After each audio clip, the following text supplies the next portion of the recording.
Good morning, Professor Chandra. Hello.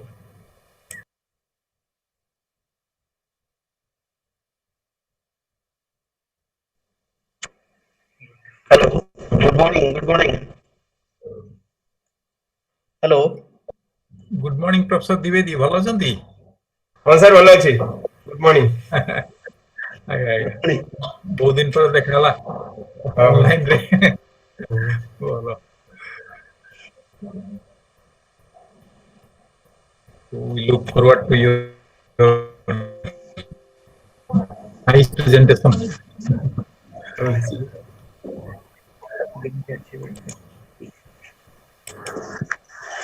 will wait for 2 minutes. Yeah, yeah, yeah.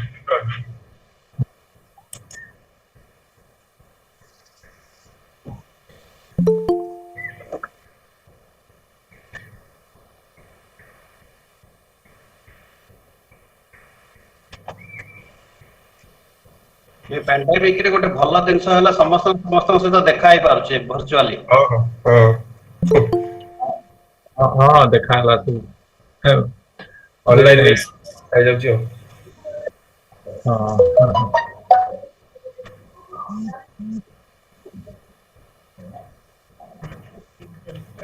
ସେଠି sir ଗୌହାଟୀରେ online ରେ ପଢାଉଥିବ ବୋଧେ? Online class ଚାଲିଛି। Online ରେ ଆଚ୍ଛା ଆଚ୍ଛା ମାନେ କେହି ଷ୍ଟୁଡେଣ୍ଟ ଆସୁନଥିବେ ଫ୍ୟାକଲ୍ଟି ଯାଉଛନ୍ତି? ହଁ ଫ୍ୟାକଲ୍ଟି ସବୁ ଅଫିସ ରେ ଅଛନ୍ତି, ମୁଁ ଅଫିସ ରେ ଅଛି ଏବେ। ଆମ PhD ଛୁଆ ସବୁ ଫେରିଲେଣି। ଆଚ୍ଛା PhD ପିଲାମାନେ ଫେରିଲେଣି ଆଚ୍ଛା କ୍ୟାମ୍ପସ କୁ ଆଚ୍ଛା ଆଚ୍ଛା ଓହୋ।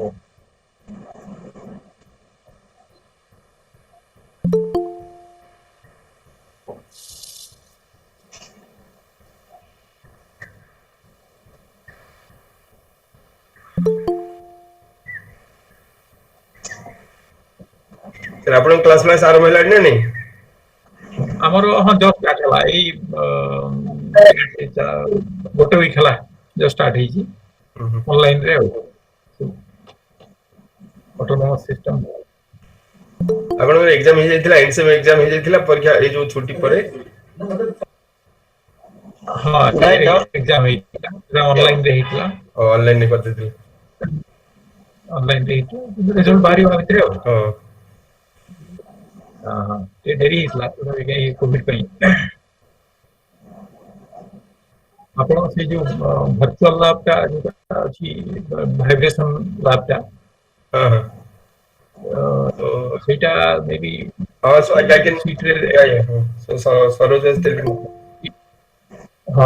ସାଙ୍ଗରେ ଇଏ କରିକି ସିଟରେ ଇମ୍ପ୍ଲିମେଣ୍ଟ କଲେ ହବ। ଏମଟେକ୍ ପାଇଁ ବିଟେକ୍ ପାଇଁ ବି ନେକ୍ସଟ ମନ୍ଥ ମୁଁ ଗୋଟେ ସର୍ଟ ଟର୍ମ କୋର୍ସ ଯୋଉଥିରେ କି ଭର୍ଚୁଆଲ ଲାବ୍ ଉପରେ ପୁରା କହିବି, virtual lab in mechanical engineering. So that time your student can join. Yes. ଠିକ। ବର୍ତ୍ତମାନ ତ ଏଇ କୋଭିଡ ରେ ସେ ଭର୍ଚୁଆଲ ଟା ହିଁ main thing.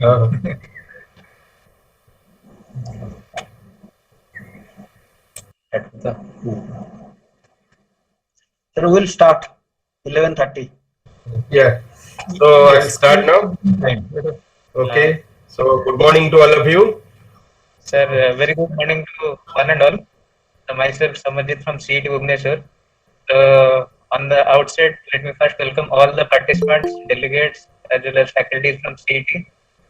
And we must welcome Professor Santosh Kumar Dwivedi sir, who has, despite his busy schedule, agreed to be part of this FTP and share his valuable thoughts among this fraternity.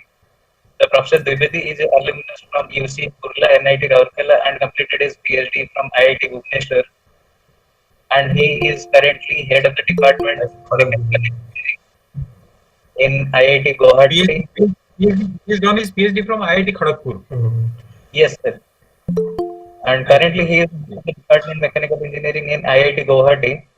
He has extensive experience in mechanical vibrations and nonlinear vibration. He has many NPTEL based web courses. He has more than 10 sponsored projects as well as 6 consultancy projects. He has been a reviewer of more than 30 international journals. He has published more than 180 international journals papers, even guided 12 PhD students and many more are under his guidance currently. So I will not take much more time to elaborate his biodata. It will take a lot of time. So briefly, I will welcome once again, sir, for your time, and we may request you to start the session. You can share the slides. Yes. Okay. Thank you very much, Professor Samarjit. So now I'll share the slides. So I'm happy to tell you that this is the 25th years of the IIT Guwahati and also our department. So this lecture will be part of our golden silver jubilee celebration also. So thank you very much. So now I'm sharing the slides. Okay, window now.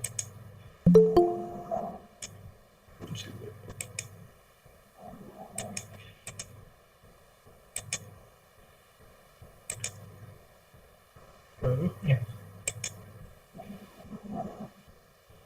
Okay, are you able to see the screen? Yes, sir. Yes, Yes. sir. Yeah, so Yes. I'll talk about this kinematic, dynamics, and control of rigid and flexible robotic manipulators. So both rigid and flexible parts I'll tell. So it will help all the faculty members, those who are attending. So if they are new to the field of robotics, then it will be easier for them to grasp all these things. So before starting, let me show some of the product we have developed here. So at IIT Guwahati, so you can see, is it visible? Yes, sir. Yes, sir. Yes, sir. So can we go to full screen mode? Yeah, Yes. yeah. So you just see some of the products we have developed actually here. So this is a mobile robot. Then, so you can see this is a 8-bar mechanism, kinematics mechanism. You can see, and this is the hybrid wheelchair what we have developed here. So it has both leg and wheels are also there. So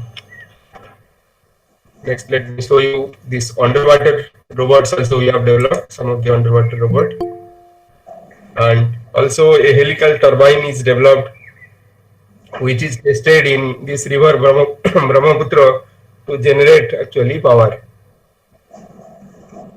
And okay, so this is tested. This you can see these underwater robots are tested in our swimming pool. Clearly, you can see the bottom of the swimming pool.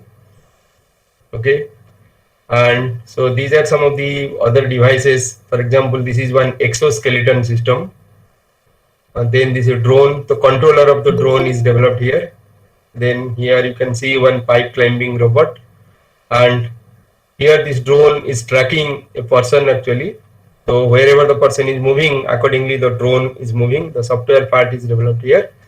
So we have developed some remotely operated rainwater flow measuring systems also.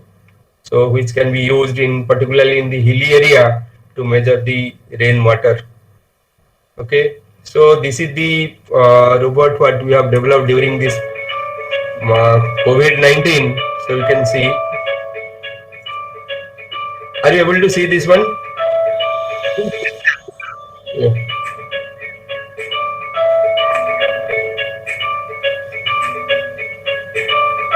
So this is developed for the supplying this food and medicine in the COVID ward actually. So it is developed as per the suggestion of the Guwahati Medical College and Hospital, and also this Dibrugarh Medical College and Hospital, they are also taking some pieces of this robot. So this is our workshop. So inside our workshop, we are able to move it. So this is a mobile controlled uh, device. Okay, so you have seen this thing. So you just see this is the mobile. Using this mobile, you can control its motion.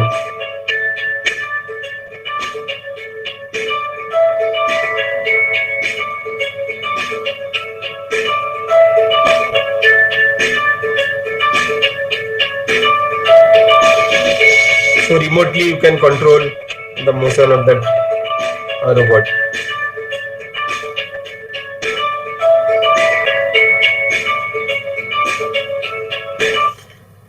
And here I'll show you one.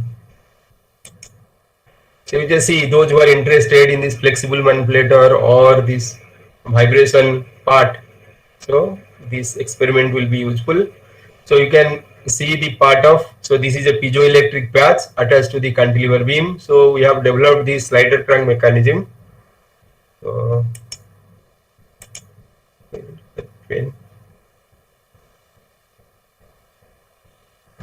this one. Okay, just a minute.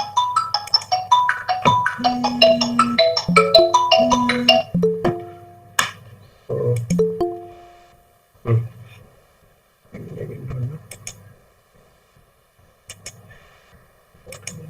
huh?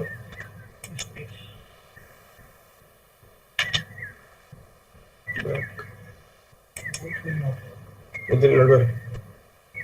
Okay, so okay, so you have seen the that piezoelectric thing. So I'll show you later also when I'll tell about the a flexible manipulator. That time I'll again show you this slide. So how you can make the system flexible.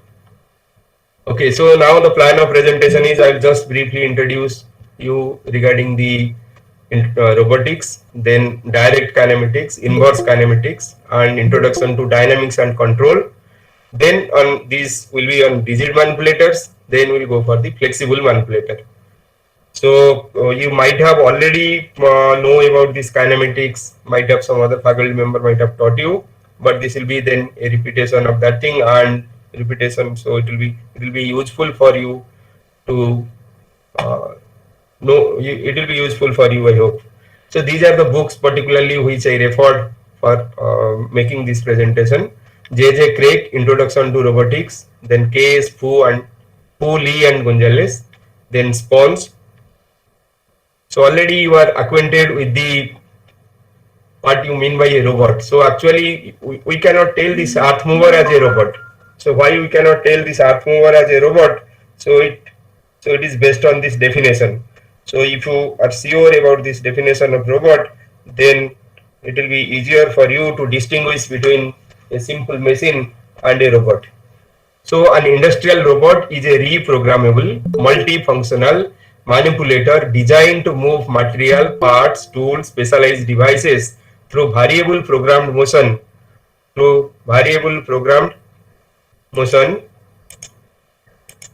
Okay. So you just see three parts are very important. So it must be reprogrammable. So your earth mover is not reprogrammable, and that's why that cannot be called as a robot. Then it must be reprogrammable, multifunctional. Okay, so it must be multifunctional. It is not designed to do a particular work only. Earth mover is doing only that earth moving. So it is moving the earth. So manipulator designed to move material, parts, tools, specialized devices through. So this part is also very important. That is variable programmed motion for performance of a variety of tasks. So it must be reprogrammable, multifunctional, and variable programmed motion. It has to perform variable programmed motion. So if it satisfies these three criteria, then only you can tell a device to be mobile robot, a device to be robot. Otherwise, it cannot be called this robot. So the robot may be, so you can have a stationary based robot or mobile robot. So already I have shown you some mobile robots in my previous slide, which we have developed it here at Guwahati. So you may be now familiar with these milestones of the robot. So in 1923, so you have seen this RUR, that is play. Then 1939 again that Asimov, so he formulated these 3 or 4 rules of this robot to popularize. So he has become a popularized humanoid robot. Then 38 to 39, a jointed mechanical arm for spray painting was developed. Then 46, a process controller that could be used for general purpose playback device of operating machines was developed. First large scale electronic computer ENIAC was developed in also 1946. 1952, the first numerical control machine tool was developed. 52, the first numerically controlled machine tool was developed. Also in 52, George C. Devil applies his basic patent covering a programmed article transfer device. So 56, so he has developed so this Universal Automation Incorporated. The first robot was sold in 1961. So you just see now we have 60 years after the first robot was sold. So that was in 1961. Then 1968, the first legged and wheeled walking machines using vision and other sensors were reported. 1968 also this Unimate 2000A was introduced. So these are the basic robots. So after which lot of robots have been developed by different countries, and nowadays in many industry you can find many robotic devices are there.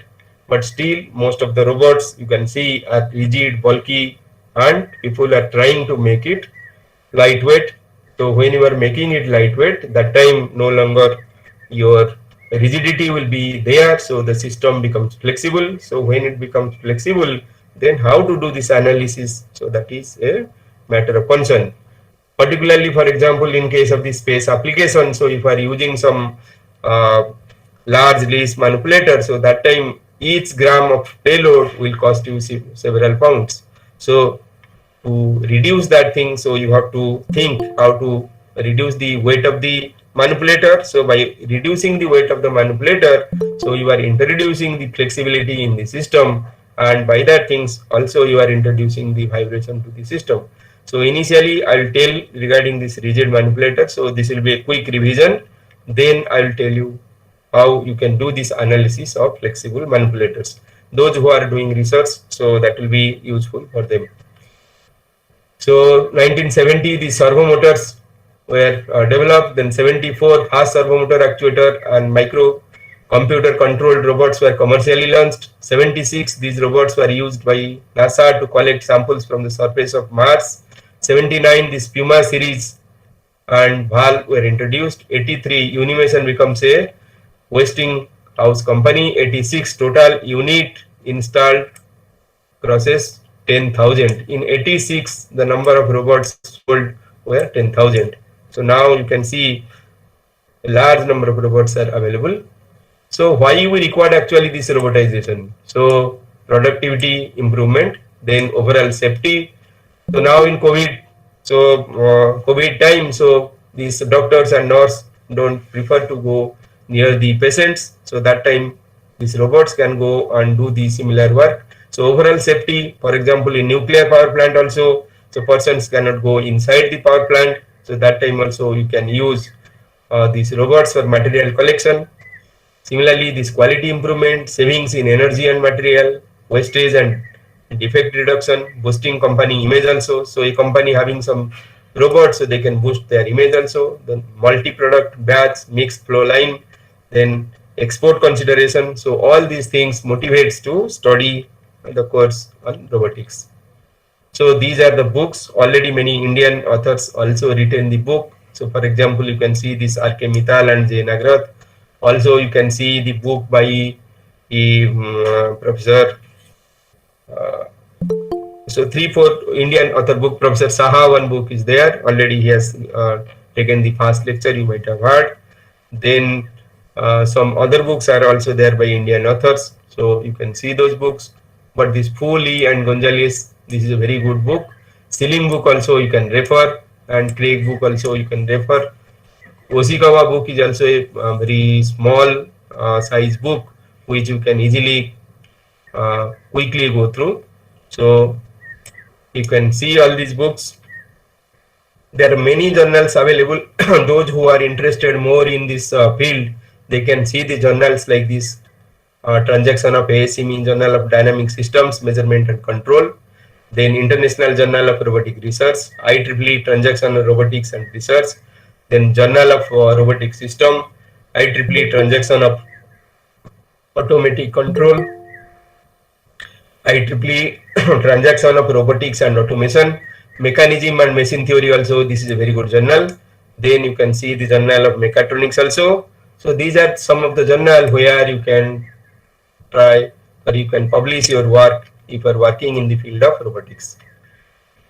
So many applications are there. For example, industrial applications, I'll show you some of them. Then space vehicle and appendages, then hazardous environments such as maintenance of nuclear power plant, high precision manufacturing area, surgical operations, microsurgical instruments. So there you can use these things. So this is for a Puma robot doing the assembly operation. So quickly I'll show some of these things. So Puma, the SCARA robot, SCARA means so selective compliance articulated robot arm. So in case of Puma robot, so you just see it has 6 degrees of freedom. So you know to reach a particular position in space, you require 6 degrees of freedom, 3 translation and 3 rotation. So you can reach any position by using 6 degrees of freedom. So if you have a robot with 6 degrees of freedom, so it can reach that position from any orientation, it can reach that position. But sometimes you can have more links also or more joints also. So that time they are known as redundant robot. And sometimes what you can have, so for particular application, so you can reduce the number of degrees of freedom also. So here in SCARA robot, so you are reducing 1 degree of freedom, 1 or 2 degrees of freedom you can reduce. So you have three axis SCARA robots are also there, and 4-axis SCARA robots are there. So this is a 4-axis SCARA robot. So in which, so this is the fast axis about which it can rotate.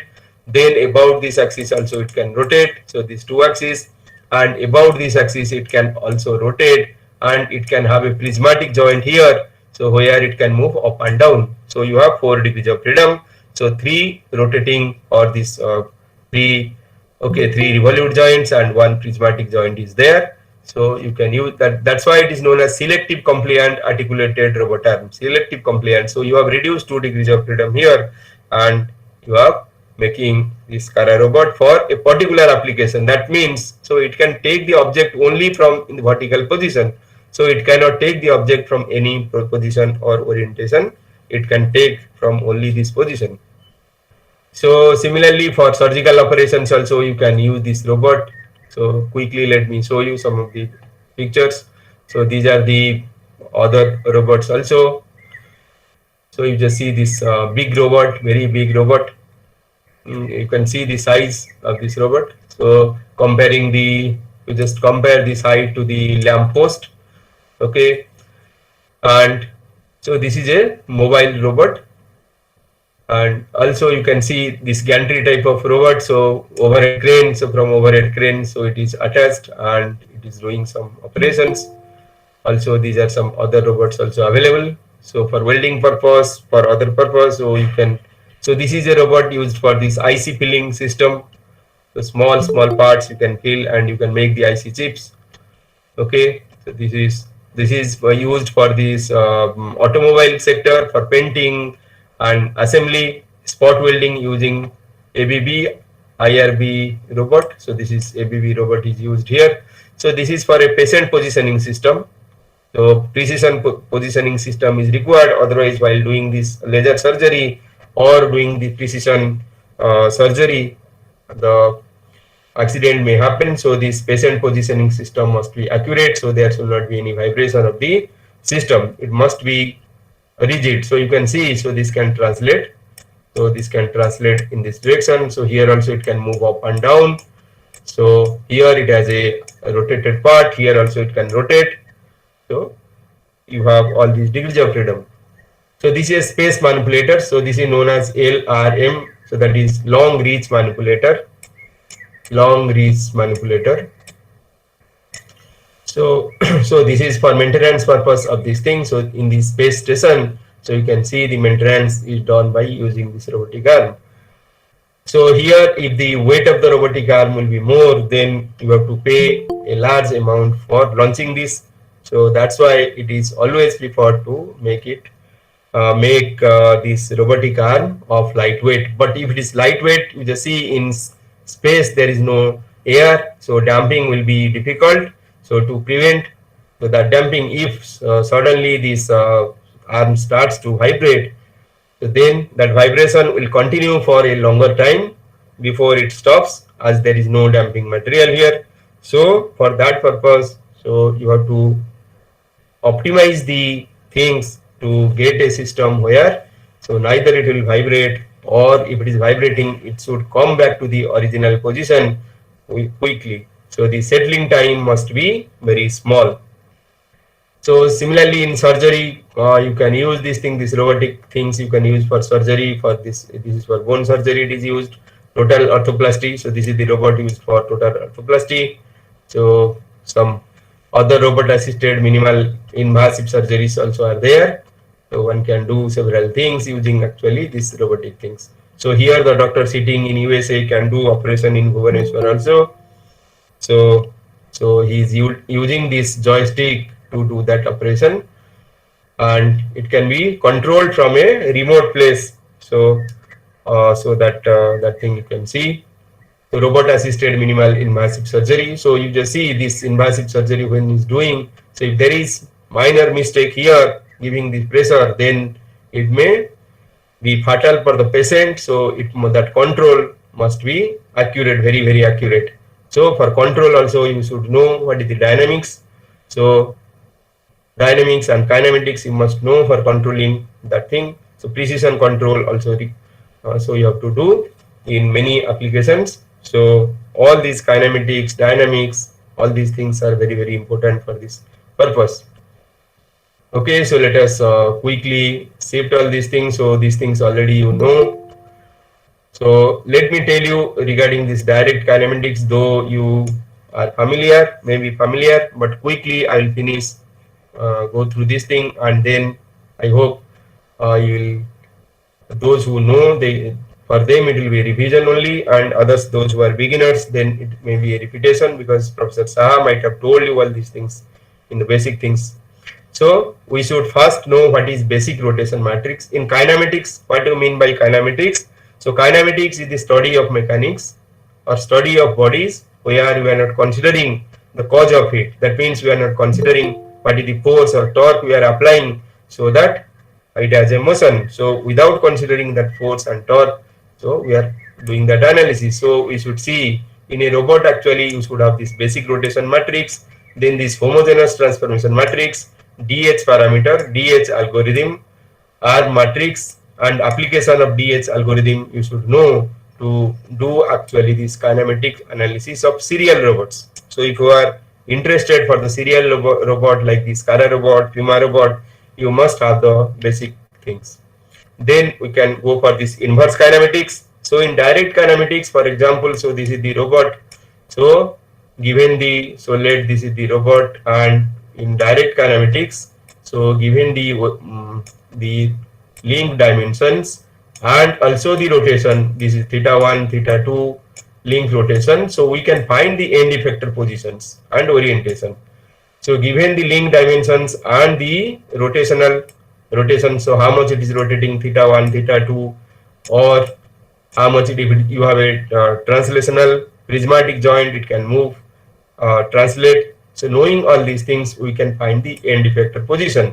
So this is the, so that is direct kinematics. But in inverse kinematics, let the robotic manipulator has to move from one place to other place. So at this place, so when it is moving from this place to this place, so how it will move? So we know the coordinates. So in inverse kinematics, so we have this, we have geometric method, then analytical method, numerical methods, and people are using nowadays the soft computing techniques for this inverse kinematics problems. So this inverse those who are doing in these soft computing techniques, so that can be research level work also. So this geometric method can be used only for 2 or 3 link manipulator. If the number of links are more and your dimensions and other things are different, so shapes are different, so no longer you can go for this geometric analysis. Then we can go for this, either this numerical analysis or soft computing techniques. So for soft computing techniques, so initially we have to train the system. So after training the system, then we can find, so for particular position, so what will be the angular motions of the joints. So you can see, so to start with the robotics, you should know the symbolic representation. So the prismatic joint is represented by this way. So you can put 2 lines and a line with this. So this is prismatic joint. And in case of revolute joint, so you have 3 notations. So this is one type of revolute joint, this one, and this other type of revolute joint. So this is to show this up down motion, and this is back and forth motion, and this is rolling type of motion. So these 3 different way you can show the representation of the joints. So many books, they follow different notations. So these notations are available in this Oshikawa book. So you may refer that book for this type of notations. Okay, then you must know this fixed and moving coordinate system. So for example, the base of the serial manipulator is fixed and the other links are, so other links are moving about some joints. So in the joint itself you are putting the motor, and the fast joint so may be considered as fixed. So you can have a fixed link or fixed coordinate system. You can put the fixed coordinate system here, so that is x, y, z, and you can have a moving coordinate system, what I told you. So for example, this is these are different links. So here you can have the fixed coordinate system. The coordinate is fixed x, y, z, you fixed it here. But when you are considering this one and you are considering another coordinate system here, so this is the moving coordinate system. So this part must be clear to you. So taking a point in the fixed coordinate, or so let us take a point here, this point P. So initially assume that this XYZ is the fixed coordinate system and U, V, W are the coordinate system attached to the moving object. So U initially they are coincident, X and U coincident, Y and V are coincident, and O and that Z and W are coincident. So one can write the position of the point P using this XYZ coordinate system and also using this UV W coordinate system. So here you just note that this UV Z coordinate system are moving coordinate. For example, if you rotate the coordinate system by X, so let you rotate it by, so in this direction by an angle theta, if you rotate, then no longer W will be coincident with Z, but it will be coincident, so it will move to this, so W will come here and this V will come here. V and W, that angle between V and W will be 90 degree, so it will rotate by, so if I rotating this by theta, so U will coincident with U, but this V and W will rotate by an angle theta, so this is rotating by an angle theta, so here also it is rotating by an angle theta. So this moving coordinate system, so this U, V, W will be the moving coordinates and this X, Y, Z are the fixed coordinate. So you can write any position, this Px, Py, Pz by using this Pu, Pv, Pw. So how you can write? So initially you can write, so you know your Px. So what is Px, or this P point? P point is Px, Py, Pz, and with respect to this UV coordinate system, it is equal to Pu, Pv, Pw. So I can write this point P. So this point P can be written as Px Iu plus Py Iv plus Pz Iz. Similarly, this P point can also be written with respect to UVW as Pu Iu plus Pv Iv plus Pw Iw. So the same P point can be written using both the coordinate system. So in XYZ coordinate system, it will be Px Ix plus Py Iy plus Pz Iz. So and then this other coordinate system, that is with respect to UVW, so it can be written as Pu Iu Pv Iv plus Pw Iw. Okay, so what is the basic rotation matrix? So basic rotation matrix refers to rotation about this X, Y, Z or this U, V and W coordinate system. So if it is rotating, for example, if it is rotating about X axis by an angle alpha, then the basic rotation matrix can be written. So from this thing now you just see just the derivation. If you are interested to know this derivation, I hope you know this thing. So this is equal to, I have already told, this is P equal to Ix into this Px into Ix, Py into Iy plus, okay, let me write and then it will be easier for you, I think. Then this is Ix plus Py into Iy and Pz into plus Pz into Iz. And similarly you can write the same P equal to Pu Iu, so that way you can write. So Pu Iu Pv Iv plus Pw Iw. So now this Px can be written, so by writing this P, that is Pu Iu plus Pv Iv plus Pw Iw. So your Px is nothing but the dot product of this. So this is equal to Ix dot P.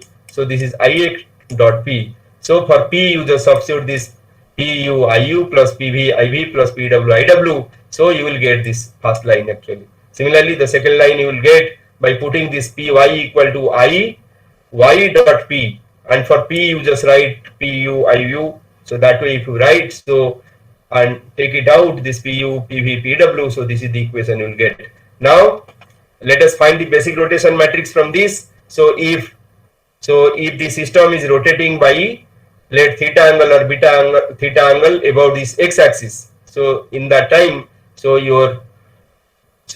this Iu and Ix, they are coincident, angle between them is 0, but the angle between Iy and Iv is theta, but Iy and this Z, IV and Z will be 90 minus theta. Similarly, this angle between Z and this W is theta, and so other angle similarly you can find, and by substituting this in these dot products, so these are dot products actually. So these are dot products.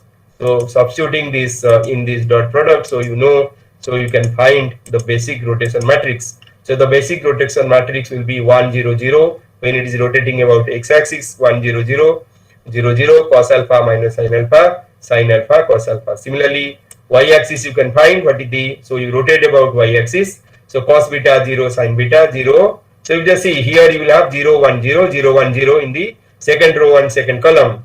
Similarly, in case of basic rotation z-axis, so it will be 0 0 1 0 0 1 in third row and third column. So that way you can find this basic rotation matrix. Now it will be same, this basic rotation matrix about this UVW also will be same, as same expression will get similar to that of this XYZ. So now if you want to have the composite rotation, so initially set the rotation matrix equal to I. Then if the rotating coordinate system OUVW is rotating about the, so you just see if the, we are taking the moving coordinate system, so if the rotating coordinate system is rotating about one of the principal coordinate axes, that is x, y, z, then you have to pre-multiply. So start with I. So for example, let it is rotating 30 degree about x axis, then you have to write this, pre-multiply this thing by r x 30. Clear? So it will be r x 30. So if it is rotating, for example, 45 degree about z axis, then it will be pre-multiplied. So with this thing, you again pre-multiply by r z 45. So that way you have to pre-multiply if it is rotating about the fixed coordinate systems. So if it is rotating about fixed coordinate system, you pre-multiply, and if it is rotating about the moving coordinate system, you just post multiply. For example, so it is rotating, so after this rotation, so let it is rotating 30 degree about the W axis, so it will be post multiplied by RW30. So it will be post multiplied by this. So you must know where it has to be pre-multiplied. So if it is rotating about the fixed axis, then pre-multiplied. So if it is rotating about the moving coordinate system, that means about itself, then you have to post multiply this thing.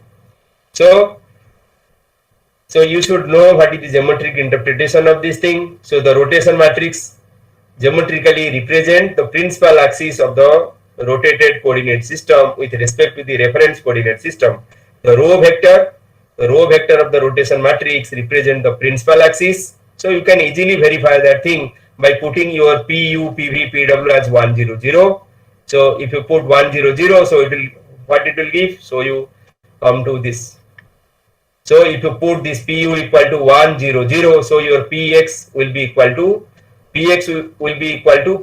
so this, so it will be this into PU, and this is 0 0. So if you multiply this 0 0, then it will have no value. So you can get this PX, PY, PZ. So that is your, so that is the this fixed coordinate you can find. So by putting similarly by 1 0, so you can get the second 0 0 1. So you will get the third coordinate. So that way you can find all the coordinate system. So geometrically, actually, you can represent the row vectors of the rotation matrix represent the principal axis. Principal means this fixed axis, reference system O X Y Z with respect to the rotated coordinate system O U V W. So if you have any doubt anytime, you can ask questions also. So you just see. So before we have taken the rotation matrix, but the links might have the translation also. So for example, if you have a prismatic joint, there will be translation. So to represent both rotation and translation, so you can use this homogeneous transformation matrix. So in homogeneous transformation matrix, the first 3 row 3 columns represent the rotation matrix. So these 3 represent the position of the point, and or the end effector, position of the end effector. So this 1 is the scaling factor, and this 0 0 0 is the This is the perspective view. So if you have some perspective view, normal view, then it is 0, 0, 0. So if you are seeing this thing through some camera, so where you have the perspective view, so no longer it will be 0, 0, 0, and you can replace this by some other numbers. So after you understand this homogeneous transformation matrix, so it will be Px, P, you just see these are the Pu, Pv, Pw, then this is 1. So the upper 3 cross 3 submatrix is the rotational matrix, represent the orientation of the tool, and the fourth column is the position of the moving coordinate system with respect to the fixed coordinate system. The lower 3 cross 1 submatrix represent the perspective transformation, and so that is the last fourth row, fourth column 1 represent the scaling factor, so which is usually kept 1. So if you have a scale down, scale up, so accordingly that number will change. Similar to composite rotation matrix, so one can compute the composite homogeneous transformation matrix also. So so if it is about fixed axis, pre-multiply, start with I 4:4 you just take. Then if it is fixed a rotation about fixed axis, then it is pre-multiply. So if it is rotation about the moving coordinate system, then you post-multiply. So you can do the rotation about an arbitrary axis also. So let me skip this thing. So if you are more interested, you can read this thing from the book by Fu, Lee and Gonzalez. So this is not difficult. So as I have to cover many parts, so I am just skipping this part. So then you should know what is Euler angle representation. So this rotation actually can be retained, or the orientation can be retained by using different ways. So there are several schemes of representing the orientation. So you can have the Euler angle representation. So one is theta, phi and psi rotation. For example, phi rotation about OZ axis, theta rotation about OU axis, and you just see only one is your fixed coordinate system and other two are moving coordinate system. So you have x, y, z and u, v, w. So depending on the fixed coordinate and moving coordinates, any three rotation you just take, so it will give you one type of Euler angle rotation or one type of Euler angle system. So rotation about z axis followed by u and w, so that is your Euler angles 1 representation 1. Similarly you have a 2 where phi about OZ axis, theta about OV, that is your y. This is, you just see OU is similar to x. U is the moving coordinate system initially which was coincident with x, and here this is OW remains same, and here you just see another one. So this is initial rotation about, so this psi rotation about x axis. So you just see this is the, so this is similar to your roll, pitch and yaw. So this motion is your roll motion. Then about this axis, so if you are able to see this thing, you can see about this axis that is your pitch motion, and about this axis that is your yaw motion. So you have roll motion, complete roll motion. So this is pitching motion, and this is about this axis you have the yaw motion. So yaw, pitch, roll also you can represent this Euler angle. So depending on the which one you are doing fast, then which one you are doing, so you can find the rotation matrix. For example, in the first case, so phi, theta and psi. So you should start with I. So you just see fast rotation about, so the fast rotation is about z axis, that is a fixed coordinate system. So I multiplied by r, z, phi.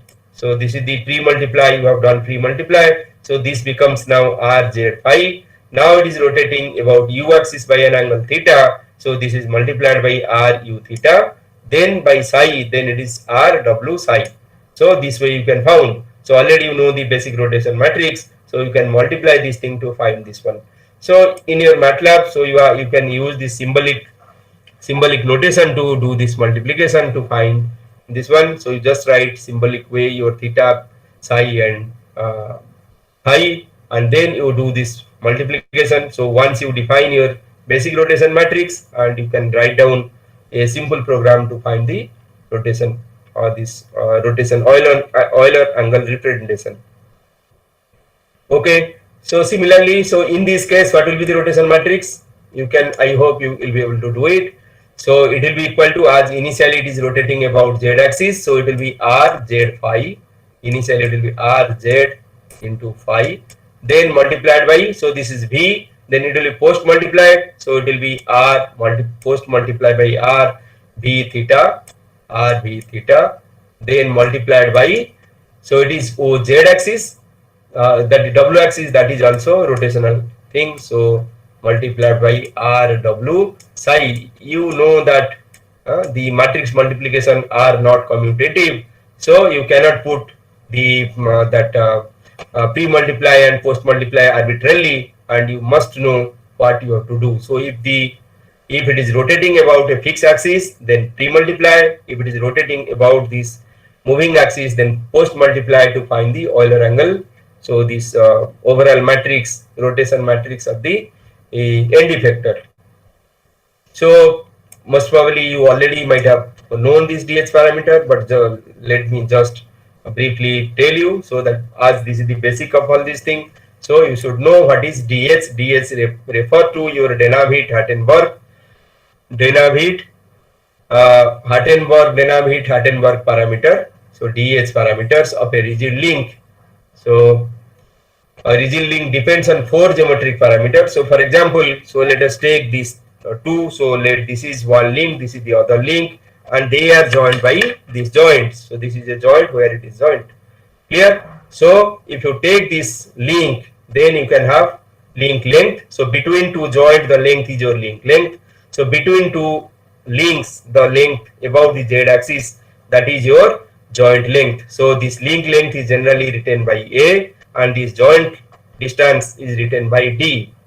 So generally this D, so if you have a revolute joint, then D is fixed, and now you have two angles also. One is your that about this joint, so it can rotate by an angle theta, so that is your joint angle theta, and this link can have a twisting angle, so that is known as link twist angle. So you have 4 parameter, 2 joint parameter and 2 link parameter.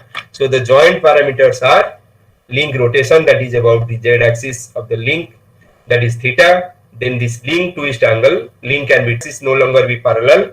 So just after this thing, I'll tell you this DH algorithm, where you will know how to place these coordinate systems. So you have these 4 parameter. One is your theta, that is your joint angle. In revolute joint, this joint angle is a moving parameter, is not a fixed parameter, that is your variable parameter. Then link twist angle. So link twist angle is a fixed parameter, and so if your link axes are parallel, joints are parallel, then this link twist angle equal to 0. So if it is not parallel, then you have to find what is the angle. Then you have the joint, this joint length D is the joint length. So theta I is the joint angle from xi minus 1 to xi. I will define how this xi and xi minus 1 are represented just after a few minutes. Then this decay is known as the joint, so that is the joint distance. Then joint parameters are joint angle theta k, and link parameter, link distance is dk. So joint link twist angle, that is alpha k, and link length equal to ak. So you have 4 parameter, that is a, d, and theta and alpha. Alpha is link twist angle, this is joint rotation angle, a is link length, and d is the joint length. Okay, so roll, pitch, yaw, motion you can give, and you can write down this thing. So this is the DH algorithm. So there are several points are there. So starting from the number the joint from 1 to n. So you most probably you have gone through this thing. So let me skip this part. So you know how to write down this joint parameter and link parameter. So you must have to follow these 10 points or 14 points of this DH algorithm to represent the joints and link, and then knowing that thing, actually you can so after knowing all these DH parameters, so you can able to actually fix the coordinate system. So after you fix the coordinate system, so then you have to develop the R matrix. So this is the main part of your direct kinematics. So you have to develop the R matrix. So what is R matrix? For example, so from one joint, so this is the end effector coordinate system. So from the end effector coordinate system, you want to join to the base coordinate system. So that relation, so from one coordinate system to other coordinate system, can be represented by using this R matrix. So how you will do it? So you just see the rotate the z I minus 1 axis by an angle theta I to align x I minus 1 axis with the xi axis. X I minus 1 axis is parallel to xi and pointing in the same direction. So then you translate z I minus 1 axis a distance di to bring this x I minus 1 to xi axis. Then so now they will be coincident. Then translate along xi axis to a distance ai to bring the two origins as well as the x axis to coincident. So rotate about xi axis by an angle alpha I to bring the two coordinate system into coincident. So for example, so now you are starting from this, so you have a lean twist angle and you are coming to this one, or you can starting from this and coming to this. So this is one joint. So from this joint to you want to come to this joint. So how will do it? So you have to, so actually you can have a screw transformation here. This first you can move so that this coordinate system and this coordinate system, they will be coincident. Either first you have the translation or the rotation. So either first you translate by d or rotate by theta. So it is immaterial because they are taking place about the same axis. So if you do that thing, then it is known as skew transformation. Similarly here, so after reaching at this position, now what you can do? So now you may translate from this to this as you have coordinate, and this coordinate will be coincident. Otherwise, first you that link twist angle you give, and then they will be now parallel. So this x-axis will be parallel, and then you translate about this. So if you translate, then this coordinate system will be coincident. So what you did, so you have rotated. So initially you have rotated about z-axis and translate about z-axis. Then you have to translate and rotation about z-axis. These first two can be interchanged. These last two also can be interchanged among themselves. So now, so if you are transferring from I minus 1 to I, that is I minus 1 coordinate system to I coordinate system, then you can do this way: t z d, t z theta, t x a, then t x alpha. So these two, what I told you, so these two you can interchange, or these two you can interchange, but you will get the same thing. So by doing this thing, so you are getting a matrix. So this matrix is known as the R matrix. So which relate your I minus 1th coordinate system to I coordinate system. So this is known as the R matrix, which you can use actually to do your direct kinematic analysis. So you can see the property of this thing. Okay, so I have forgotten to tell you the property of the rotation matrix. You might have heard from Professor Saha that thing. So they are orthonormal. So you can interchange the row and columns of the first three row and first three column, and the so the determinant equal to 1 as not orthonormal, and so this determinant equal to 1, and you can interchange that thing also. Inverse, that is that so you can transpose that thing, transpose will be same. So here you can find this a I minus 1 to I, you can have the inverse of this thing. So that will relate your p I minus 1 coordinate system with pi coordinate system. So you just see, so this matrix already you got, so this will give you the position of that joint, and these 3:3 will give the orientation. This is orientation and this represent the position. So now you got the relation between your t 1 to, for example, 2 to 1, 1 to 0, n to n minus 1. So you can have from I to 0. So I to 0, so you can do this transformation from 0 to I or I to 0 by using this multiplication. So it will be multiplication 0 to 1, 1 to 2, I minus 1 to I.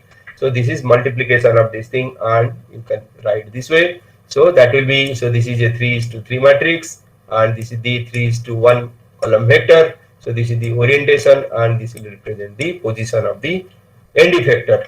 So this way you can write using your transformation matrix or matrix. So let us take one example here, the simple example. So okay, so let me quickly then tell you, because we have left with less time. So for example, you just take this two link manipulator. So in this two link manipulator, first you have to put the DH parameters. So DH parameter, so for the first joint, that is a fixed joint, so you have this x0, y0, and this x, you just see x, this x1 is along this line. So if you read that DH algorithm, so you will be able to know how to put this coordinate system. So this x1 is along your this line, so that is your x1. Similarly, your x2 is along this line, and this y1 is perpendicular to your x1. So this way you have to put the coordinate system, and z-axis, always the rotation or translation will take place about the z-axis. So that thing you should remember. So your z-axis here, the z-axis is out of the plane. So here this z0 axis and z1 axis are parallel to each other, and z2 axis is also parallel to each other. So these three axes are parallel. So now by knowing this dh, by putting this dh parameter, so already you know the link length, then link angle. So by knowing all these things, so you can write the parameters. So I have written a small code for you, so you can see these things. So the putting this dh parameter, so you can write a, for example, I have written this a and d here. A, so you have a two link manipulator. So a1, a2, you have a1, a2. Let for example this is 50 and 20. So as the joints are fixed, so your d joint parameters are 0. So d equal to 0. So you can put alpha. So alpha, let me put 0, 0. That is, there is no twist in the link. If you think it will be twist, then you can put some angle. So you may refer to this Bennett mechanism. So if you are, or folding mechanisms, if you are more interested to know regarding the mechanisms with the twisting angle. And then so by putting this thing and using this our that R matrix, so now you can find the end effector position. So for example, so in this case you just see the end effector can be a torus. So if you plot the end effector configuration, so it represents a torus. So this is the workspace actually of the end effector. So you just see it cannot, the end effector cannot reach this position, or it cannot reach this position. So the space which is shown here, so that is the workspace of the manipulator. So you can do the workspace analysis also from the direct kinematic analysis. Now in this workspace, so it can reach any position in this workspace. Let you take a position here. So to reach this position, so actually you may have, this robot may have two configuration. So in one configuration, the arm may be upward direction, both the arm may be either downward or upward direction. So in one configuration it will be like this, in other configuration it may be like this. For to reach the same position, so this is the first link, this is the second link. So it can be in this configuration, or it may be in this configuration. So two configurations are possible. Similarly, if you have more number of links, you can have multiple configurations possible. So multiple solutions may be possible. So out of these multiple solutions, so you have to choose the solution which is feasible based on the previous configuration or previous position of the manipulator, and based on the energy considerations also. So you should choose the configuration which will take less energy to reach that position. And also you have to see if there is some obstacle present also or not. So if there is some obstacle present, then you have to change, or you have to define, or you have to choose the out of multiple solutions. So you have to choose the proper solution. Okay, so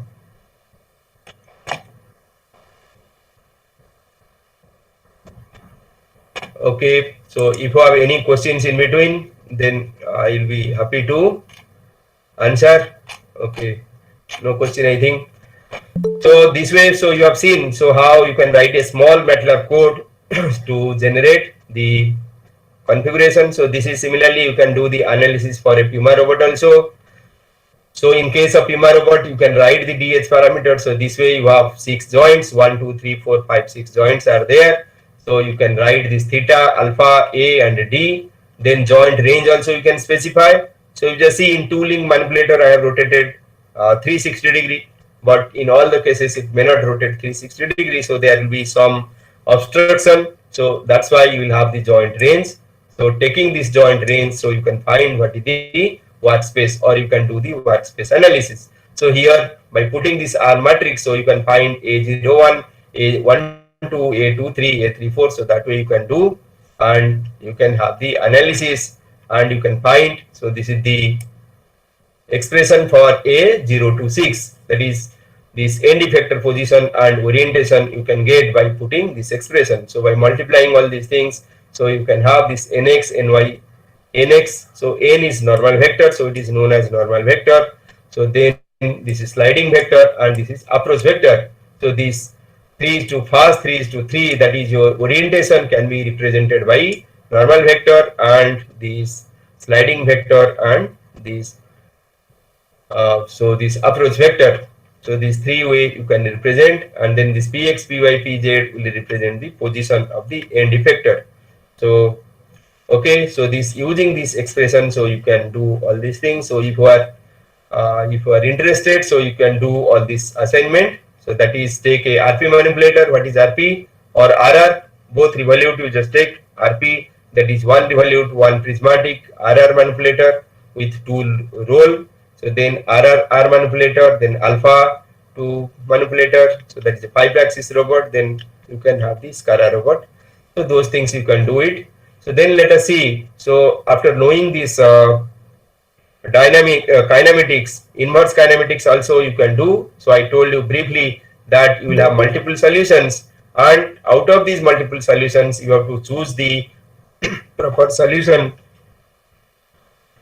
by using your inverse kinematics method. So in inverse kinematics there are several methods exist, and so already this Euler angle method already I told you. So by Euler angle, so you can check.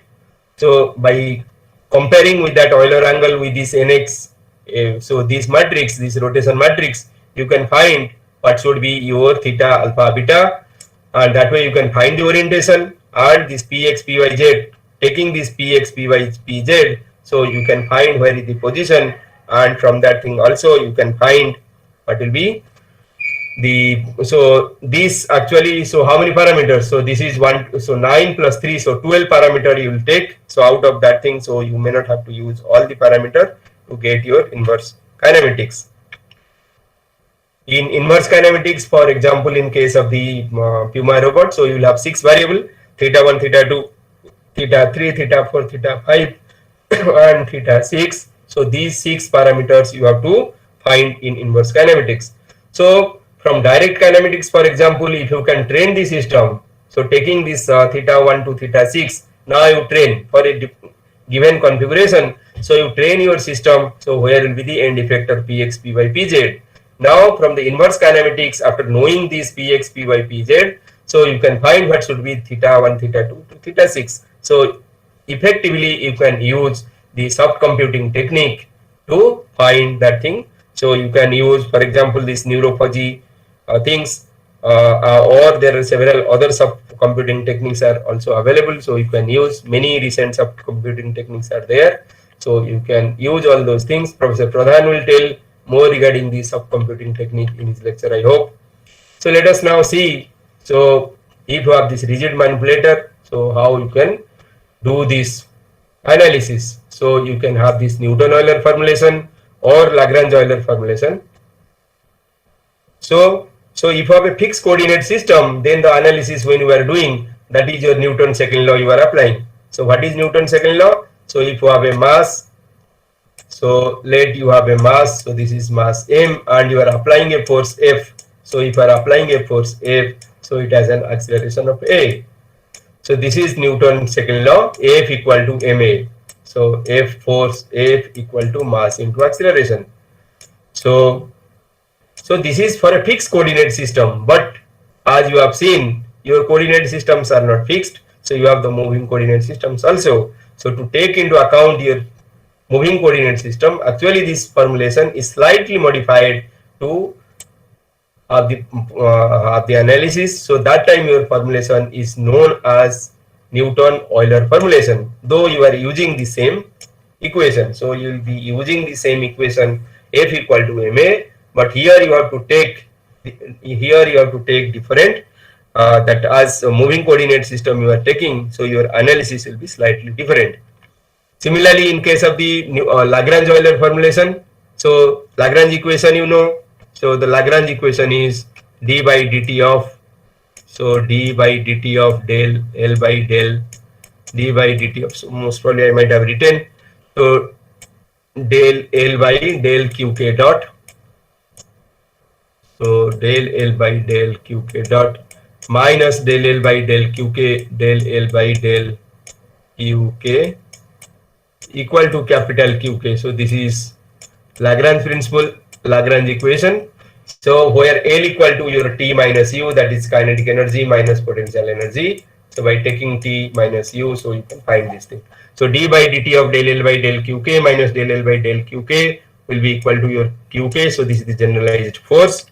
So here also, as you are, so this equation is valid when you have the fixed coordinate system.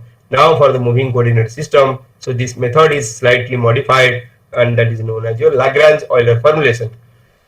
So Lagrange Euler formulation you just see, so kinetic energy T, potential energy P, so L equal to T minus P, so d by dt of del L by del QK dot minus del L by del QK will be equal to your QK. So this way you can find, for example, you just take this simple case, that is you just take a mass M, so its equation equal to F minus mg. So this is the force, external force is F is acting here, this weight is mg, weight mg component is there, so net force is F minus mg, so this must be equal to your my double dot. So this is according to your Newton's second law. So what you can write, this my double dot equal to d by dt of my dot. So this is equal to d by dt of this dy dot. You can exchange this thing, so you can write this as d by dy dot of half my. So this my dot can be written d by dy dot of half my dot square. But what is this half my dot square? That is the kinetic energy. So this d by dt of d kinetic energy by dy dot. So my double dot equal to d by dt of del k by del y dot. Similarly, your mg can be written as d by dy of mgy. What is mgy? Mgy is the potential energy. So that is equal to del p by del y. So if you write your L equal to k minus p equal to half my dot square minus half mgy, then del L by del y dot equal to your F. So you have started from the Newton's second law, and you have seen that you are getting the same thing by using the Lagrange principle also. So this is for a single degree of freedom system. Similarly, you just take a single link manipulator. So this is the geared system. You have a link. So then this kinetic energy you can write half Jm into theta m dot square. This is for the motor part, and then plus half Jl into theta l dot square, and then P equal to, so as it is moving up and down, so you can have mgl into 1 minus cos theta l, and then L equal to half J theta l dot square minus mgl into 1 minus cos theta l. And by using so your expression that, so you can write down the equation of motion. So in this form, so you know your theta m, so this motor, the rotation of the motor and the rotation of the load can be related by using the gear ratio. So knowing this gear ratio R, so you can write your theta m equal to R theta L, and substituting that thing in this, so you can write whole thing as a translating system, and or okay, so this way you can write. And if you want to add this damping, so the damping part is added here, so this way you can write the equation. So this is a generalized case. So generalized case you can write the equation of motion. So this is known as the inertia matrix. So this matrix actually refers to your Coriolis and gyroscopic part, and this gravitational part also, and so that will be equal to your tau k. So several examples are given. So I will share this slide to you, and if you are interested, you can read more of these examples. Okay, so this two link manipulator also done. the Sponge book, and some of them Vidyasagar and Sponge, and some of them are taken from some Foley and Gonzalez book also. This Newton Euler formulation similarly you can do. So here you can write the position vector of this thing, position vector of R. So you just see this position vector of this of a point you can write with respect to the fixed coordinate system or with respect to the moving coordinate system. So this is with respect to the moving coordinate system. Then what you can do, so you just differentiate this thing, so you know, so the differentiation with respect to the fixed coordinate system equal to the differentiation with respect to the moving coordinate system plus omega cross r. So this is the difference. So that's why this Euler part is coming into picture. So if you have only fixed coordinate system, you have only dr by dt. So d star r by dt, but as it is rotating, so this is the additional part you are getting, omega cross r. Physically, what is this omega cross r? Physically, you have two components. So one component is your, so if a body is rotating, so let it is rotating. So you have a, so this is the component you are getting.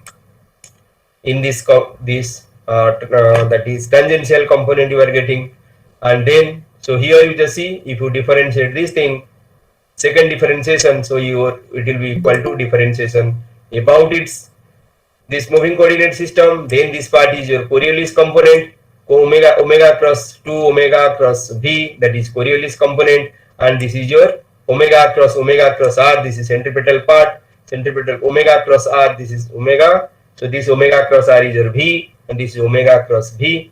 So this also can represent the either Coriolis component, or it can represent the part due to your gyroscopic couple I omega omega p. So product of 2 omega will give you the acceleration, either centripetal or this gyroscopic thing, and this is your d omega by dt is nothing but alpha. So this is due to angular acceleration. So angular acceleration into r. So you have 1, 2, 3, and 4 components of the acceleration. So using all those things, so you can, so you just see now you are using this moving coordinate concept. As by using this moving coordinate concept, so you can derive the equation motion. So these parts would be clear. So I am skipping this thing. So actually in Newton Euler formulation, so you have a forward equations and you have the reverse equation. So forward equation, that means, so in dynamics what we are doing, so dynamics we are finding using the equation F equal to ma. So acceleration, we must know A to find the inertia force. So how to find it A? So to find A, we must start with our angular velocity. So you can start this to find this angular velocity. So you have to start from the base coordinate system and go to the end effector coordinate system. So this is a forward equation. So you can have forward equations to find this omega I. Knowing the omega of this one, then when you are finding this omega of this, so it will be the absolute omega of this one will be this omega plus this omega. So that way you can find, so it is written, so you can find omega. So that means omega of the end effector you can write with respect to omega of the base. Then omega dot, that is angular velocity you can find. So this is, okay, this is angular velocity, this is angular acceleration, then linear velocity and linear acceleration. Okay, so vi dot and ai.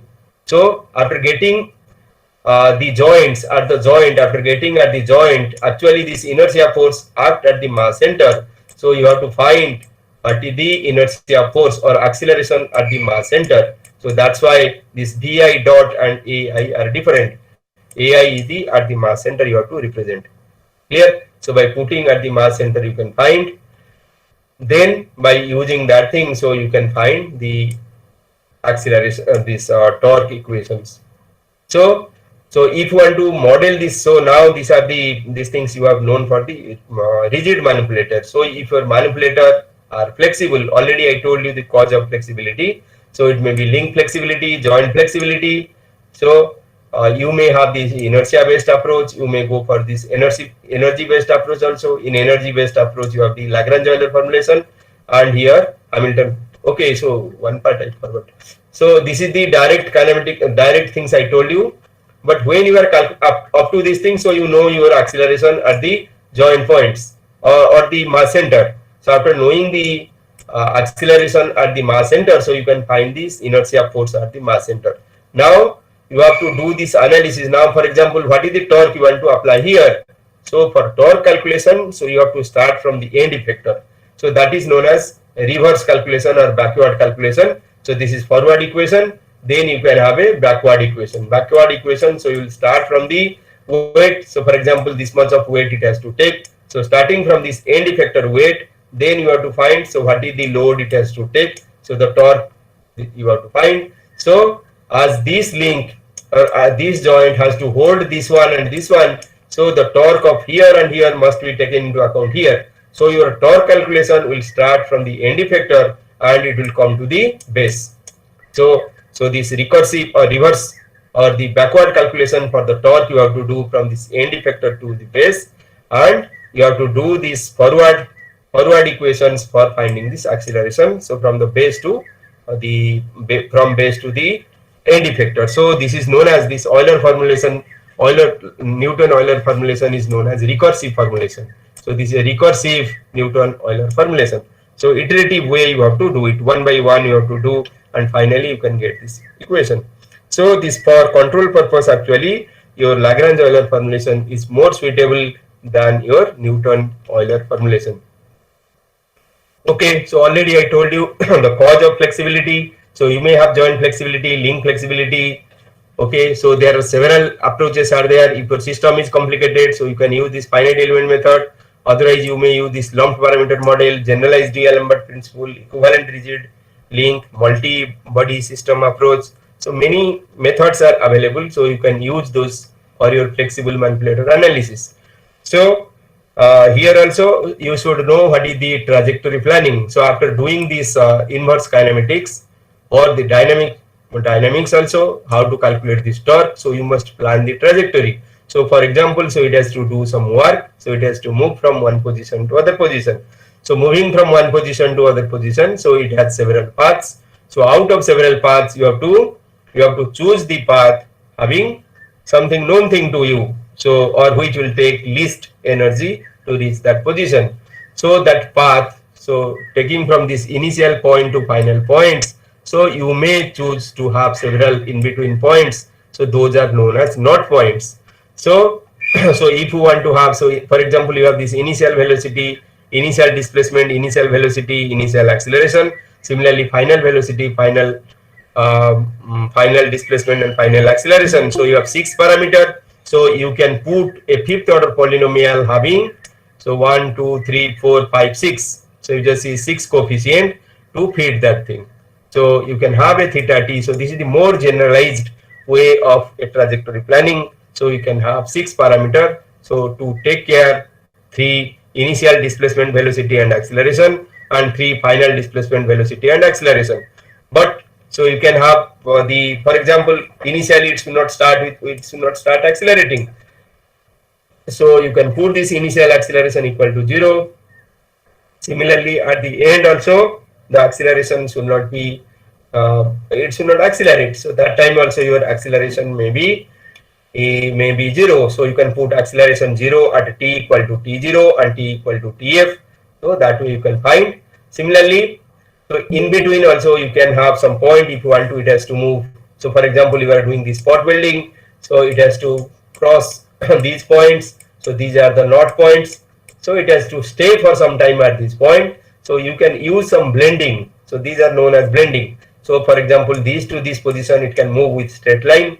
And here you can have a cubic polynomial. Here you can have a cubic polynomial. So these are known as blending function. So you can use several blending function which will satisfy the boundary conditions, and that way you can have so that way actually you can plan the trajectory. So quickly going to the control of robotic manipulator. So what do you mean by control?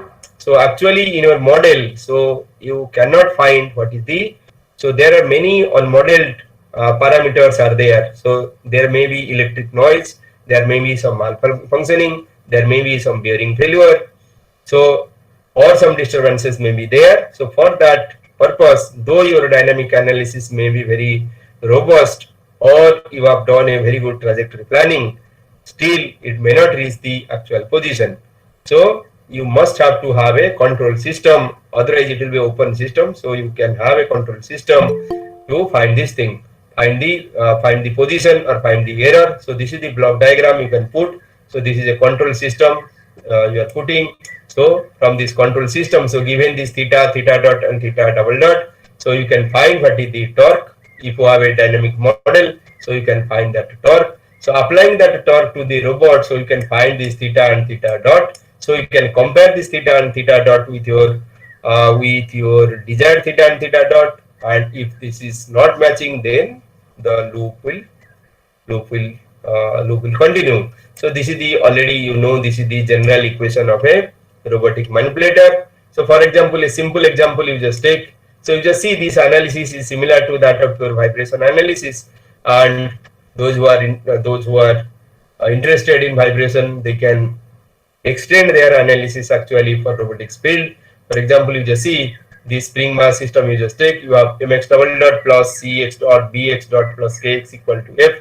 So you have applied a force f here, and you are planning let your robot has to reach this position. So how it will reach this position, or how?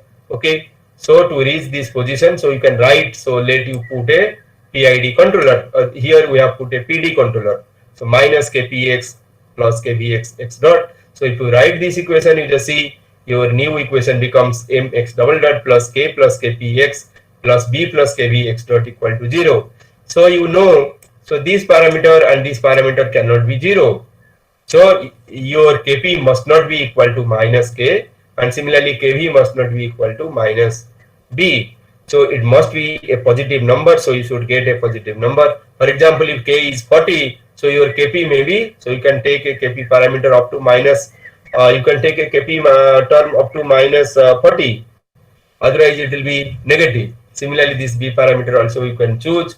So then this reduces to your mx double dot plus k dash x plus b dash x dot equal to 0. And to reach this position, so if you want to reach this position with minimum time, so the system must have a critically damped. It must be critically damped. So if it is under damped, then it will oscillate and reach this position. If it is over damped, it will not reach this position. So it must be critically damped. So you can put this b dash equal to 2 mk dash. So by putting this b dash equal to 2 mk dash, so you can find b dash and k dash. So this is the condition must be positive. For example, if you take a b or kp, kv, then either it may be oscillating or it will not reach the system. So there are several schemes are available actually: sliding mode control, optimal control, adaptive control. Several control laws are there, control system things are there. But the basic things you should know. So here one more basic part I'm telling. So that is your control law partitioning. So you can. So here you just see, here you have taken in the system all the mass parameter, all the things, all the parameter you have taken. So here you just see how you have made the system. So you have taken this kp, kd, kp, kv, you have given the force. So this is the displacement you got, displacement and velocity. You have given that thing as feedback in kp and kv, and you can got this force again, and you are controlling this way. But the whole system dynamics actually here you have put here, the whole system dynamics mx double dot plus kx plus cx dot or bx dot is put here. But you can reduce your complexity of the analysis by doing this control law partitioning. So here what you can do, so you just write this equation this way: mx double dot plus bx dot plus kx equal to f equal to alpha f dash plus beta. So here you just take this beta parameter as this parameter, beta equal to bx dot plus kx, and so it will reduce your f dash will reduce to, so f dash is reducing to x dot. So now this is the control law. So this f dash you can write using this kpx plus kv x dot. So f dash can be written by using minus kpx minus kv x dot. Then this equation you just see it reduces to that of a unit mass. So that of a unit mass, that is x double dot plus kpx plus kv x dot equal to 0. So your kv can be easily, you can choose this kv parameter easily by taking this is equal to 2 into root kp. So this way you can choose this parameter. Similarly, you can have the trajectory following. So in trajectory following, you just find this error and find this analysis. Similarly, you can have a disturbing force also. You give the disturbing force find the steady state parameter. So this way you can see by using a PID controller you can actually control the system. So by using a PID controller you will be able to control the whole system parameter. So flexible behavior, those who are interested, as there is not much time, so you can see the slide. So you can model this link as a Euler-Bernoulli beam. You can have the link parameter, lump parameter models, or putting this lump parameter model, multiple spring mass systems you can do. You can do this analysis. So these slides you can take, those who are interested. So you can read more on this thing, and if I have any problem, then I'll be happy to answer those things. Okay. So also you can use this finite element method. So you can take this link parameter, and this is the mass matrix, stiffness matrix you can take. So already I have written for a link what is the mass matrix, stiffness matrix. Using this mass matrix, stiffness matrix, some Rayleigh damping, so you can model your thing. So you can do for multi-link analysis also you can do by putting this piezoelectric paths. I have already shown you one video. So you can have the shape optimization also. So you can have different type of manipulators. So all these parameters are there. So you can compare, some observations are here. So some experiments also have been carried out. So with this thing, I thank you for your patient listening. So now 5 minutes left and you can have your questions. So I'll be happy to answer all your queries. Okay, thank you very much. Now you can ask if you have any question.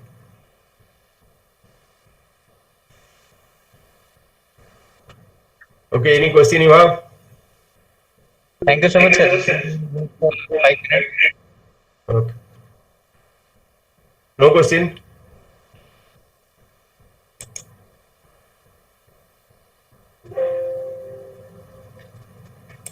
Participant can ask. Yeah. So again, I will show you that time that video was not working. So you can see the vibration of. Are you able to see this one? Yes, sir. Yes. Yeah. So one more thing I can tell you here. It will not run here. Okay. So you just see what is the motion, how the vibration is different from our normal vibration. So these type of systems are actually known as parametrically excited system. So here you can see the base is moving. So it is moving in vertical direction, but okay, so you can see all the modes also, fast mode, second mode, you can clearly observe here. So you can observe a node also at some position. So it is moving in transverse direction. The exciter is moving in vertical direction. That means you are giving a force in vertical direction, but the motion takes place in transverse direction. So these type of motions are known as parametrically, or this type of systems are known as parametrically excited system.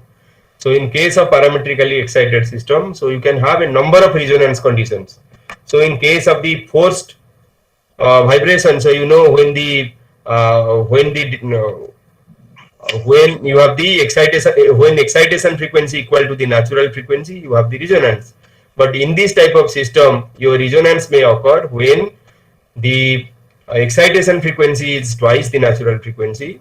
So you have, as this is a continuous system, so you will have number of natural frequency, and then so you can have number of at number of frequency it can have the resonance condition. So as the system you have seen, it is bending very much. So you can no longer you can take the linear analysis. Your analysis will be non-linear. So if you are taking cubic nonlinear type things, then you can have the superharmonic and subharmonic resonance.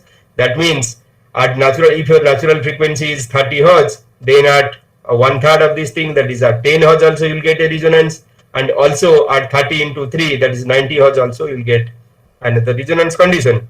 Similarly, so if it is quadratic nonlinearity are there, so you can have a resonance at 15 hertz, you can have a resonance at 60 hertz also. So you can get a number of resonance condition by taking this type of system.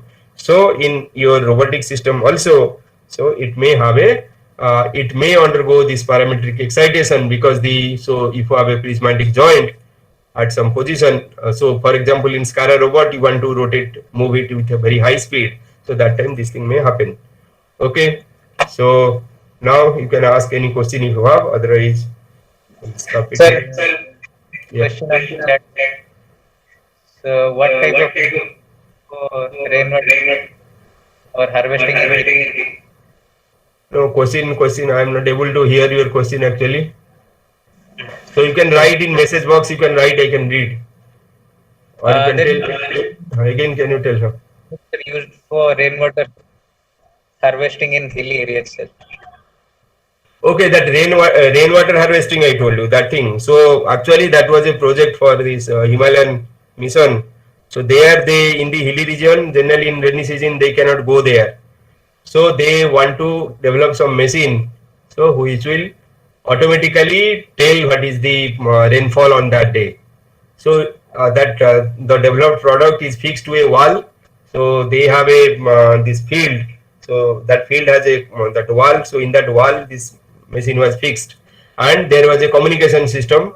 So due to that communication system, they every day they can monitor so how much rainfall occur in that hilly region. So that was that project actually. So I Okay. think you are telling about this one. Yes, sir. Yes. Yes. So remote. So this is remote operated rainwater flow measuring system. So it was implemented actually in Himachal Pradesh.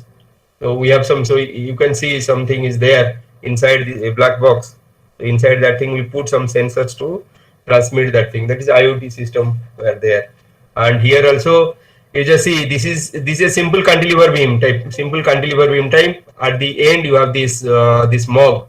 So inside this mog, this water will be poured. So when it is full, then it will tilt. So if it is tilting, then there is a counter which will count it one. For example, this is so I forgot now what is the amount of water it will take. So it can tip. So that way you can know so how many times it tipped, so that you can tell how much rainfall was there. And also depending, this is a cantilever beam, and you are putting this weight here, so it will have a deflection. So knowing that the deflections also you can tell how much water is there. So just use the basic principle of strength of material or vibration, and you can develop some kits actually. So this is based on that thing only. The simple analysis, strength of material approach, things have been taken and some sensors have been put. So which can be used for this type of purpose. Okay. Any other question? So, is there any virtual lab facility available in IIT Kharagpur which can be accessed by all other institutions for educational purpose? No, not getting the question. Sir, is there any virtual lab for robotics available in IIT Yes, Guwahati? yes. IIT Guwahati, we have a virtual robotics lab. So, but now it is dismantled. But if some of you are interested, we can start it also. No problem. So anytime you can write a mail to me. So then I'll book a slot for you. You can do this experiment. So this virtual robotics lab contains actually this. You have 4 or 5 experiments are there. So one experiment is on this different type of motors are there, servo motor, DC motor, and stepper motors are there. Sitting at CET, you can control that one. So you can see the motion. So we have a camera in front of that thing, so that you can so you just give the command there, rotate the stepper motor by 30 degree. So by giving that command, you can see that it is rotating by 30 degree from the camera which is fixed in front of that thing. The second experiment is on this kinematics of the robot. So where it can do this kinematics dynamics. So where you can do the pick and place operations also, this trajectory planning, pick and place operation. So those things also are possible using that one. And also one more experiment over there. So you can write anything. So remote writing. So you just write something. So it will write it here. So that was one experiment also. So 4 or 5 experiments are there. So also you can see the working of a now robot. So you have a humanoid robot, now robot is there. So remotely we have not given access that thing to operate it remotely, but if you are interested, you can visualize that thing from there. So in that now robot also we have put some mechanisms like that gesture-based recognition. So if you show only one finger, then it can move in forward direction. Two finger, it can move backward direction. So it can move left, right. So gesture-based recognition, those things were made for that now robot. So those experiments were there actually in the, as part of this virtual robotics lab. The virtual lab has been now government has, that MHID has stopped. So the lab is there, but it is not functional. But if some of you are interested, I can show you remotely whenever you want. Sure, Okay. sure. Yeah. Hello. And also, I will have a actually, I am going to present one virtual lab, one short-term course on virtual lab. Most probably next month or sometimes it will be there. Just I have submitted the proposal. So we did all the mechanical, those who are particularly related to mechanical, we have done all the mechanical experiments. For example, 10 experiments in strength of material, then theory of machines lab, also some experiments from this fluid mechanics lab, turbine lab, ice engine lab. So all the labs of mechanical engineering. So we did experiment and put it in a virtual platform. So if will be interested, you can join that short-term course and you can see how virtually you can also develop your lab for your student in your college. Hello. Yeah, please. Hello. Good afternoon, sir. This is Praveen Kumar Pandey from CV Raman Global University. Please. Sir, my query. Yes, sir. Sir, my query is I'm actually working in the entry and robotics system. I'm a PhD scholar.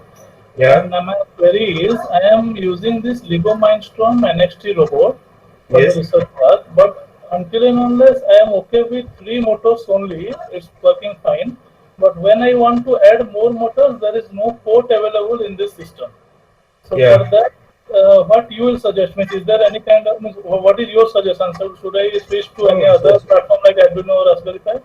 Or So that robot is for that purpose only 3 axis. So you cannot add one more axis to do the experiment. okay. So simulation wise you can extend, but you cannot do more. You cannot put more link or more something on that. But in that end effector you can add something and do some experiment. End effector part you can add something and you can do. So and if it permits this, if I want to control motors, then 3 motors I can use. Suppose my requirement is an arm, which needs the 6 BOF. So for that I have only 3 motors. You So, do one thing. You just send me a mail with your configuration. Then I can answer you exactly what you required. So then we can have a discussion. okay, sir. Okay, thank you. So just without seeing your robot, if I'll answer something, then it may lead to some erroneous thing. Okay, So you sir. show me your configuration exactly, or sometimes through team also you can show me your robot, and then we can have a discussion on that thing. No problem. Okay, sir. Okay, sir. Thank you. Thank you very much. Okay. Any other question? Uh, so I think we have most of the questions, and if more question comes, then I will ask all the participants to directly reach out to Professor Dwivedi. Yeah. So you can write me a mail. So my email ID is my surname Dwivedi DWIVEDY @iitg.ac.in. So you can send me a mail. So I'll be able to answer you all your queries. Okay. So thank you very much for your present listening. Sir, for a wonderful session on this forward kinetics, inverse kinematics, DH parameter, Newton-Muller equations, Lagrange-Euler equations, and all those concepts behind this robotics and vibration topics. So thank you so much, sir. We will be in touch with you for the virtual lab and as well as other interesting topics in robotics. And once again, to all the participants, stay safe and Thank you from the organizing committee. Okay. Thank you, Professor Dwivedi, for the beautiful presentation, and look forward to your contribution to our virtual lab. Yeah. So I also thank Professor Panda and Professor Pradhan. So I know Professor Panda from long time. So actually both of us worked with Professor Varsikar, and I know him from long. And so if you have any problem in nonlinear vibration, so you can ask Professor Panda. So you can convert actually your robotics problem to a vibration problem when you are working in flexible way, and you can solve those things. Similarly, Professor Pradhan is also, I know him, he was my MTech friend actually. We did MTech together in NIT Rourkela. So he's expert in the soft computing techniques, and if you have any doubt, so he can help you in the soft computing techniques also. So thank you very much for inviting me to give this lecture. So thank you, sir. Thank you. Thank you, Professor Divedi. Okay, Thank you very much. Thank you. okay, thank you.